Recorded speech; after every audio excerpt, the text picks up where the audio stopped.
मैंने आपको लक्ष्मी जी की कथा सुनाई थी, जिसमें कुछ बहनों ने, कुछ मेरी बेटियों ने मेरे से कुछ प्रश्न किए हैं। मैं उसके उत्तर आपको दे रही हूँ।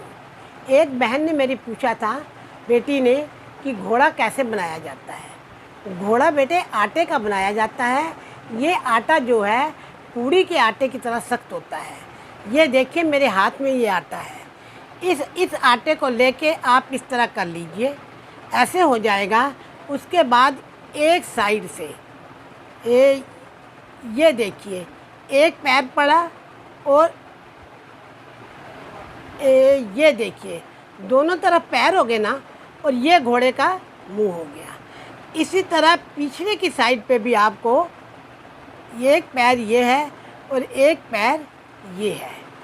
इन पैरों को थोड़ा सा यूँ हाथ से कर दीजिए, ऐसे थोड़ा सा तिरछा कर दीजिए। अच्छा, अब इस घोड़े को आप ऐसे ऐसे ज़मीन पे रख दीजिए। अब थोड़ा सा आटा लीजिए और पतली सी पूँछ बनाइए। ये देखिए, ये घोड़े की पूँछ बन गई है ना। अब इस पूँछ को चाहे थोड़ी पानी लगा लीजिए, टच करने के लिए ऐसे लगा दीजिए ये घोड़े की पूँछ। अब राजा उग्रसेन और वजीर भी होना चाहिए, तो वजीर के लिए आप थोड़ा सा आटा ये राजे के लिए लेंगे। देखिए ये है आटा, ये आटा है ना। तो इनके ये जैसे हमने घोड़े के पैर बनाए थे ना, बिल्कुल वैसे ही वजीर के, राजे के आप हाथ बनाएंगे। देखिए राजे के हाथ बन गए हैं ना, और इस राजे को आप घोड़े पे इधर ऐसे करके बिठा दीजिए।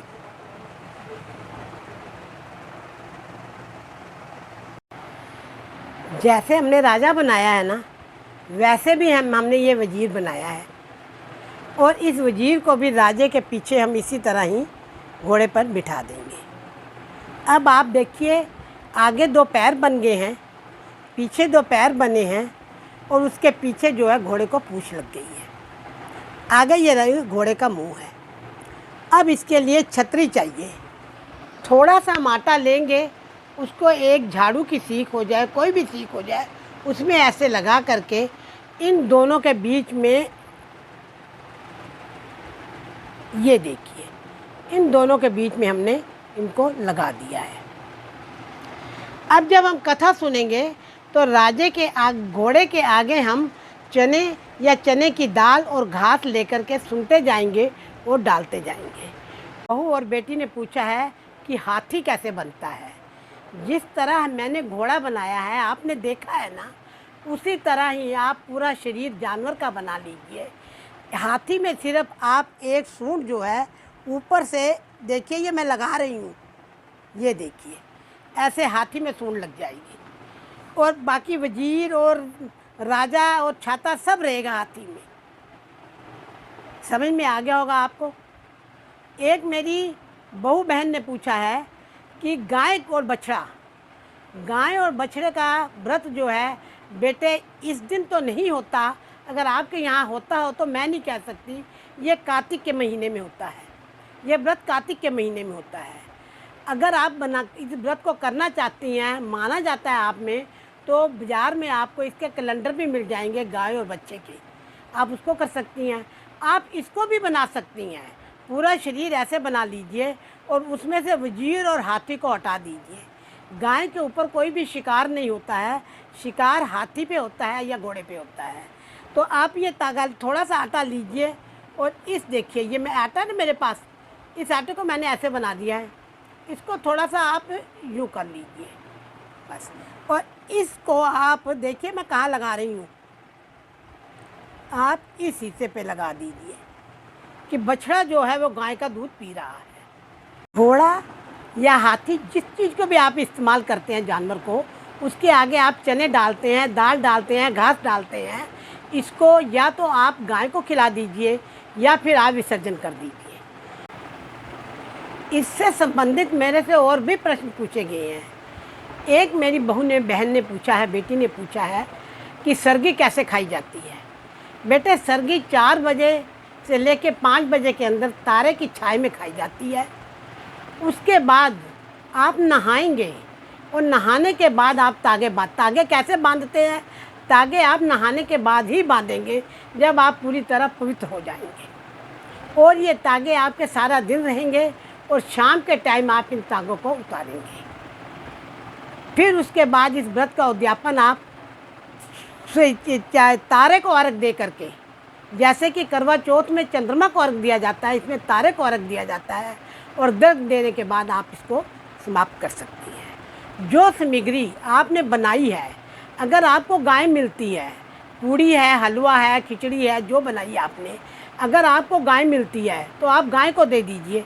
अगर आपको गाय नहीं मिलती है, आपके घर के पास कोई नदी या तालाब या कोई चीज़ है, तो आप उसको उसमें भी विसर्जन कर सकते हैं। और उसके बाद आप भोजन जो है वो ग्रहण कर सकते हैं। और तागों को आप बड़ा ही सुरक्षित रखें। मैं आपसे फिर रिक्वेस्ट कर रही हूँ, इस तागे का किसी भी प्रकार का निरादर मत करिए, अगर आप व्रत रखते हैं और अगर आप विश्वास करते हैं। जय सीताराम। इस व्रत में जो तागे इस्तेमाल किए जाते हैं वो सूती होनी चाहिए। सूती आपको मिल जाएंगे, अगर आप कहीं ढूंढेंगे। पीले रंग अगर मिल जाता है तो वो भी चल सकता है। और अगर आपको नहीं मिलता है तो आप हल्दी के द्वारा इसको हल्दी में भिगो करके रखेंगे तो ये पीलेपन में आ जाएंगे और इसको इस्तेमाल कर सकते हैं। कुछ बहनें मेरी ऐसी करती हैं, कहना है कि जो तागे होते हैं घोड़ा सुनने के बाद हम उतार देते हैं, वो बच्चों के गले में डाल देते हैं। बच्चों के गले में नहीं डालने चाहिए।